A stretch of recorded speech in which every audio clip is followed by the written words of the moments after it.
Dans la direction dans laquelle que nous prenons en ce moment, c'est tout ce qui touche à l'évolution de notre futur et le changement qu'on voudrait effectuer pour vraiment accompagner cette transition de nouvelles sociétés avec l'entrepreneuriat, avec les gens qui ont des travails vraiment dans l'art, dans l'artisanat, dans tout ce qui touche à la créativité et toutes les qualités de l'être humain.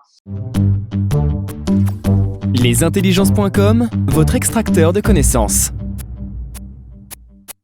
Donc, le mien s'appelle Homo Deus. J'ai un livre aussi sur le futur qui vient de la perspective d'un des créateurs d'Internet, d'un des plus grands génies en réalité virtuelle, qui est Jaron Lanier, qui est un personnage excentrique, très spécial. Vous pouvez voir un peu sur ce cover de ce livre, c'est un peu sa pensée va un peu dans tous les sens, et où il apporte une vision très intéressante des conséquences, des impacts inattendus d'Internet et de tout le monde digital et de tout le monde de l'information, mais aussi toutes les grandes possibilités qu'il peut avoir. Donc, ce sont deux livres qui présentent deux scénarios. Et dans ces deux scénarios, je dirais que moi, je suis un optimiste réaliste. Le livre que j'ai choisi, c'est vraiment quel est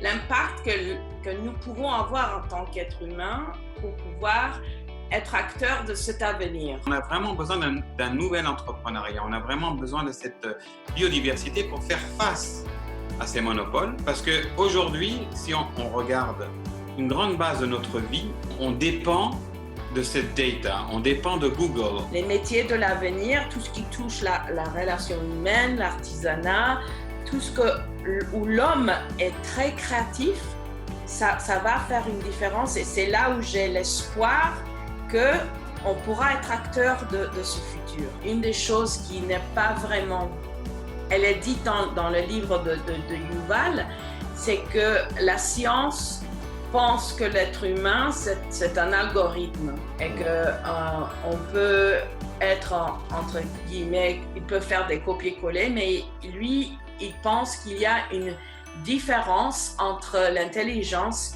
et la conscience. Il y a certaines choses qui sont globales, c'est ça, mais la partie locale, c'est cette partie artisane. Quand moi, je crée un produit ou je vends un produit ou je fais un produit que j'adore, que je fais moi-même, que j'ai pas été la fabriquer en Chine ou j'ai pas été la fabriquer ailleurs, mais ou si je l'ai fait en collaboration avec une personne où il y a ma signature dedans. Est-ce qu'on va créer un monde qui, chaque humain, et c'est en train de se passer en ce moment, doit s'adapter à la technologie, ou il y a une technologie qui doit être au service de l'humain pour vraiment améliorer sa vie et pas seulement améliorer le compte en banque de certaines grandes entreprises à Silicon Valley. Mon premier conseil, c'est être en gratitude de vivre dans cette époque de l'histoire de l'humanité.